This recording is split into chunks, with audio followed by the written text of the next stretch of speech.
మనం మనుషులు మంటికి చేరతాం ఒకరోజు. ఏ వ్యక్తిని తక్కువగా చూడకండి. ఏ వ్యక్తి యొక్క స్థితిని బట్టి తక్కువ అంచనా వేయకండి. ఎవరిలో ఎంత జ్ఞానం ఉందో మనకు తెలియదు. హల్లెలూయా. కాబట్టి అందరితో మాట్లాడినప్పుడు వాళ్ళలో ఉన్న జ్ఞాన సంపాదన మనం సంపాదించుకోవాలి. చదువుకున్న వాళ్ళలో ఉంటుంది, చదువులేని వాళ్ళలో ఉంటుంది. అంటే మనకు అనిపించే వాళ్ళు, మనకు చాలా తక్కువగా అనిపించే వాళ్ళలో కూడా చాలా విధమైనటువంటి జ్ఞానం ఉంటుంది.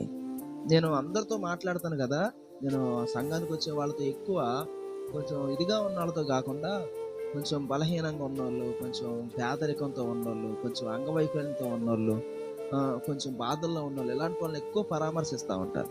మిగతా వాళ్ళంటే వాళ్ళు ఎట్ట బతుకుతుంటారు, వాళ్ళ పెద్ద లెక్కలేదు కాదు. ఇలాంటి బాధల్లో ఉన్న వాళ్ళని నేనే కలుసుకొని మాట్లాడి చేస్తూ ఉంటాను. వాళ్ళతో మాట్లాడుతూ ఉంటే వాళ్ళలో ఉన్న తలాంతులు గుర్తిస్తున్న మైండ్ బ్లాక్ అయిపోద్ది.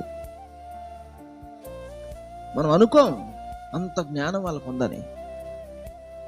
హల్లెలూయా, దేవునికి స్తోత్రం. అందుకని మనం ఎప్పుడు కూడా ఎవరిని తక్కువ అంచనా వేయకూడదు, ఎవరిని తక్కువగా చూడొద్దు. మనకు డబ్బు ఉంటే ఉండొచ్చు, ఎదుటివాడికి లేదని మనం తక్కువగా చూడొద్దు. నీకు జ్ఞానం ఉంటే ఉండొచ్చు, ఎదుటివాడికి లేదని తక్కువగా చూడొద్దు. హల్లెలూయా.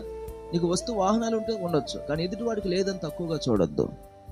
నువ్వు మంచి పాటలు పాడే వ్యక్తి ఉండొచ్చు, కానీ ఎదుటివాడి పాట లేదని తక్కువగా చూడొద్దు. నువ్వు మంచిగా ప్రార్థన చేసే గుణం కలిగిన వ్యక్తివై ఉండొచ్చు, కానీ ఎదుటి వాళ్ళు వాళ్ళకి ప్రార్థనే రాదన్నట్టుగా నువ్వు ప్రవర్తించొద్దు. నువ్వు బాగా చదువుకొని ఉండొచ్చు, చదువులేని వాళ్ళని చిన్న చూపు చూడొద్దు. హల్లెలూయా. నీకు అందం ఉండొచ్చు, అందహీనంగా ఉన్న వాళ్ళని చూసి చిన్న చూపు చూడొద్దు.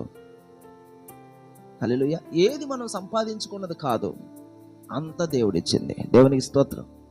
దేవునికి మహిమ ఘనత ప్రభావాలు మనం చెల్లించాలి.